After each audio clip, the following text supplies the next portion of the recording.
Saudara Ruslan Buton tersangka kasus ujaran kebencian terancam hukuman penjara 6 tahun. Setelah rekaman suaranya mendesak Presiden Joko Widodo mundur beredar di media sosial. Kuasa hukum Ruslan Buton menilai penyidik kepolisian terburu-buru menahan tersangka. Ruslan Buton resmi ditahan Mabes Polri hingga 20 hari ke depan. Ruslan terancam hukuman penjara maksimal 6 tahun setelah dijerat pasal berlapis Undang-Undang Nomor 1 Tahun 1946 tentang Peraturan Hukum Pidana dan Undang-Undang Informasi dan Transaksi Elektronik. Tonin Tahta Singarimbun, kuasa hukum Ruslan Buton, langsung mengajukan penangguhan penahanan dan mendesak penyidik segera menghadirkan ahli dalam penyidikan. Penyidik terlalu terburu-buru melakukan penahanan, sementara mengenai material yang disangkakan tersebut belum tentu pidana, kata Tonin yang dikutip dari detik.com. Ruslan ditangkap tim gabungan Bareskrim Polri dan Polda Sulawesi Tenggara Kamis 28 Mei lalu setelah rekaman suara desakan pengunduran Presiden Joko Widodo beredar di media sosial. Kombes Ahmad Ramadan, Kabak Penum Divisi Humas Polri menyebut tersangka Ruslan Buton mengakui seluruh rekaman suara yang beredar adalah miliknya. Dari hasil pemeriksaan tersangka mengakui benar bahwa suara rekaman yang beredar di media sosial adalah milik tersangka yang dibuat pada tanggal 18 Mei 2020 dengan menggunakan handphone milik tersangka yang didistribusikan ke dalam grup WA Serdadu Ekstrim Matra. Ruslan Buton adalah mantan perwira menengah TNI Angkatan Darat berpangkat kapten yang dipecat terkait kasus pembunuhan di tahun 2017. Ia divonis hukuman penjara 1 tahun 10 bulan, lalu bebas dan disebut-sebut mendirikan kelompok Serdadu Trimatra Nusantara. Tim Liputan, Kompas TV. Ada pertanyaan saudara yang mengganjal, benarkah Ruslan Buton ditangkap polisi hanya karena rekaman suara desakan mundur kepada Presiden Joko Widodo yang dinilai sebagai kritikan penanganan krisis yang dihadapi bangsa Indonesia? Atau ada hal lainnya? Kita ulas bersama kuasa hukum, penasihat hukum maksud saya, Ruslan Buton, Tonin Tahta Singarimbun. Dan juga ada Profesor Hermawan Sulistyo, Prof. Kiki, Kepala Pusat Kajian Keamanan Nasional Universitas Bayangkara, Jakarta Raya. Selamat malam, Bung Tonin dan Prof. Kiki. Iya, saya ke Bung Tonin dulu. Bung Tonin, posisi terakhir Pak Ruslan Buton saat ini berada di tahanan Mabes Polri, betul ya? Terima kasih Kompas yang telah memberikan kesempatan pada malam. Silakan, Bung Tonin. Ya, halo. Ya, silakan. Ya, bahwa perlu kami jelaskan mengenai status daripada saudara Ruslan Buton per hari Jumat tanggal 29 ditahan selama 20 hari sampai dengan 17 Juni 2020. Sementara pada saat penahanan tersebut dasarnya Ruslan menyatakan dia tidak melakukan sebagaimana pasal 14 ayat 1, 2 maupun pasal 15 Undang-Undang ITE, Undang-Undang 1 tahun 46 maupun Undang-Undang ITE pasal 28 ayat 2 maupun 207 KUHP. Nah, jadi dia makanya hati nurani menyatakan kenapa saya mesti ditahan, maka dia tolak begitu. Ya, artinya dia tidak mengakui telah melakukan ditahan. Pelanggaran pasal tersebut. Itu pasal ujaran kebencian ya? Itu ujaran kebencian versi penyidik. Kalau versi masyarakat tidak, itu wajar-wajar saja. Oke, wajar-wajar saja. Dengan perkataan kalaulah nanti Silakan Bung Tonin. Dia katakan begini, nanti akan harimau, singa, serigala akan katanya. Jadi itu kan bahasa sastra sebetulnya. Di mana perbuatan pidananya. Jadi seharusnya kami minta kepada penyidik sejak awal panggil dulu ahli bahasa, ahli pidana maupun ahli mengenai ketatanegaraan. Apakah ini masuk ranah hukum pidana atau bukan? Karena semua kalau dipidanakan itu melanggar konstitusi juga, karena Undang-Undang Dasar menyatakan setiap warga negara mempunyai hak untuk menyampaikan pendapat. Ruslan jelas menyatakan itu pendapatnya, maka dia tidak menolak segala sesuatu apa yang sudah diucapnya, tidak ditarik kembali. Jadi itu pendapat dia, jadi kenapa dibawa ke ranah pidana. Jadi sekali lagi makanya dia menolak untuk mendatangani penahanan. Nah, kenapa saya mesti ditahan? Orang saya mengucap itu katanya kan begitu. Nah, jadi makanya kalau kami uraikan, tapi mungkin ya. Ya, nanti saya akan berikan kesempatan. Saya ingin kita sama-sama mendengarkan dulu apa yang kemudian disampaikan oleh Pak Ruslan Buton ya pada saat ia merekam suaranya di grup ya mantan Serdadu atau ex-Serdadu Trimatra. Nanti saya akan tanyakan apa itu ex-Serdadu Trimatra.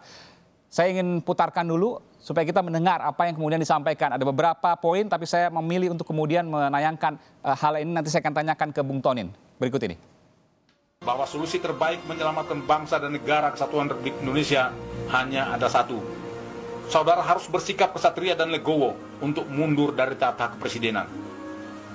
Namun bila tidak, bukan menjadi sebuah keniscayaan akan terjadinya gelombang gerakan revolusi rakyat dari seluruh elemen masyarakat, seluruh komponen bangsa, dari berbagai suku, agama, dan ras yang akan menjelma bagaikan tsunami dahsyat yang akan meluluh lantakan para pengkhianat bangsa. Saya ingin konfirmasi dulu, ini betul suaranya Pak Ruslan Buton? Jadi mohon maaf, saya tahu Kompas sudah berupaya semaksimal mungkin, tapi saya tidak dengar apa yang diputarkan tadi. Ya. Tapi saya yakin itu suaranya sesuai dengan pernyataannya. Hanya saja suara itu benar-benar yang direkam sama dia atau yang sudah beredar di pasar. Karena yang direkam sama dia itu berbeda dengan yang beredar di pasar. Kalau gitu begini, saya sebutkan saja poin-poinnya Bung Tonin. Jadi sebutkan kalau saudara tidak mundur, maksudnya Pak Jokowi Presiden, maka akan terjadi revolusi besar yang terkait revolusi di mana elemen bangsa dari seluruh suku, agama, ras akan bergabung yang akan membentuk sebuah tsunami besar yang meluluh lantakan dan akan menghantam, meluluh lantakan pengkhianat-pengkhianat bangsa. Apakah kemudian itu yang disampaikan? Jadi begini, kan TV Kompas ini kan bukan kantor polisi sekarang. Betul. Jadi jangan dipotong-potong, karena kalau dipotong-potong pidana semuanya. Pertanyaan saya sederhana Bung Tonin, apakah itu yang disampaikan oleh Pak Ruslan? Kalau itu bagian dari yang disampaikan. Nah, mana mungkin tsunami datang lagi kan gitu. Ini bahasa sastra semua, bahasa seni. Tolong dihargain seni kan begitu. Jadi orang pendapatnya tapi dipidanakan ya besok ya gimana kita semua. Besok guru sastra, guru seniman gitu bagaimana. Ya. Baik, saya ke Prof Kiki. Prof Kiki, nanti saya akan berikan kesempatan lagi ke Bung Tonin. Prof Kiki, apakah apa yang disampaikan oleh Pak Ruslan Buton itu pernyataan yang biasa-biasa saja? Enggak, kalau dari sisi bahasa, saya ini mantan anak jalanan, mantan demonstran. Ya. Suara Anda agak kurang jelas, Prof Kiki. Mungkin bisa didekatkan lagi ke mikrofonnya. Ya, saya mantan demonstran jalanan. Ya. Kalau bahasa yang dipakai seperti itu bahasa ajakan untuk bergerak gitu. Nah, untuk bergerak? Iya, tapi saya kok ini lebay banget. Lebaynya kenapa?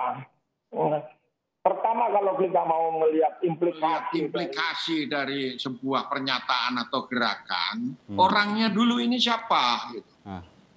Pensiunan TNI, pangkatnya hanya kapten. Kapten itu nothing di dalam struktur tentara. Gitu. Yang kedua, dia dipecat karena penembakan, karena pembunuhan. Gitu. Iya. Nah, tetapi yang harus ditangkap oleh rezim Jokowi adalah bahwa ini pernyataan yang keluar, yang dirasakan resah di bawah itu, ya kira-kira seperti itu oleh sebagian anggota TNI, bahkan yang masih aktif. Gitu. Nah, ketidakpuasan segala macam yang jadi persoalan adalah sekarang ini lagi pandemi gitu. Lagi pandemi, jadi orang orang kita ini kan apa yang muncul di sosmed, di internet itu apa saja dianggap benar gitu. Jadi kalau seorang mantan kapten hanya ngomong seperti itu, kalau saya nggak percaya, saya biarin aja. Yang jadi soal adalah dia punya implikasi meresahkan apa tidak gitu. Nah, orang kapten pensiunan kapten bisa nyuruh apa? Orang pensiunan jenderal aja nggak bisa nyuruh bekas-bekas anak buahnya kok, apalagi hanya kapten. Tapi kan pensiunan jenderal juga ditangkap. Iya, ditangkap itu pun juga nggak bisa nyuruh anak buahnya untuk berontak. Waktu dia ditangkap kan nggak ada yang belain. Gitu. Nah, apalagi sekarang. Tetapi ambil hikmahnya apa? Apa sih yang disampaikan itu? Kalau kita lihat penjelasannya, statement-statement pidatonya itu, saya kok melihat logika yang kacau, yang rancu, jumping conclusion namanya. Ya. Dia cerita tentang ketidakpuasan, tapi ketidakpuasan itu apa? Tidak sistematik. Tahu-tahu ujungnya Jokowi harus turun, gitu. Tetapi harus mundur. Gitu. Tetapi bahwa ini dibilang kata-kata sastra, enggak juga lah. Gitu. Sastra itu kan enggak begitu. Nanti Taufik Ismail marah lagi kan. Jadi bahwa ini sesungguhnya memang ada hasutan, ada ujaran kebencian, tapi tidak perlu untuk kemudian ditangkap. Itu menurut Anda? Ya, kalau ditangkap, diperiksa untuk tahu dia dibayar orang apa tidak, itu ya boleh-boleh saja. Oke. Kan untuk mencari dia ditunggangi atau dia menunggangi orang, gitu boleh-boleh saja. Itu kan sah menurut hukum, juga sampai 20 hari bisa ditangkap. Nah, setelah itu ya polisi bisa menemukan bukti-bukti empirik, bukti-bukti fisik enggak gitu. Bahwa ada kemudian dia menyampaikan itu di grup X Serdadu Trimatra. Ya nanti kalau ada anggota grup itu yang kemudian tergerak lalu membuat revolusi di kampungnya sendiri gitu ya, ditangkap lagi kan begitu. Ini yang menjadi persoalan bagi saya adalah ini negara sedang krisis, negara bangsa ini sedang kena pandemi. Semua itu menggalang, bergandengan tangan untuk membangun bangsa ini. Gitu lah. Presiden kan juga bukan malaikat, tetapi kalau dalam posisi begini semua ditumpahkan pada presiden dengan argumen-argumen yang tidak jelas. Statementnya dia sama tulisannya itu kan nggak runtun, nggak ada apa sih kesalahan Jokowi dalam penanganan COVID ini, nggak ada. Misalnya dia membuka PSBB lebih awal atau apa gitu, ini kan nggak ada. Jadi tidak ada alasan, pokoknya suruh mundur gitu. Iya, ujungnya kesimpulannya itu dia diminta mundur, disuruh mundur. Sementara alasan untuk meminta mundur itu nggak jelas gitu. Bulet aja, pernyataannya kan bulet aja. Bung Tonin, saya ingin tanya, siapa sih X Serdadu Trimatra itu? Nanti selepas jeda saya akan kembali. Saya berikan kesempatan Anda untuk kemudian menjelaskan. Mudah-mudahan Anda mau menjelaskan, Bung Tonin. Kita akan kembali saat lagi, saudara. Tetaplah bersama kami di Sapa Indonesia Malam.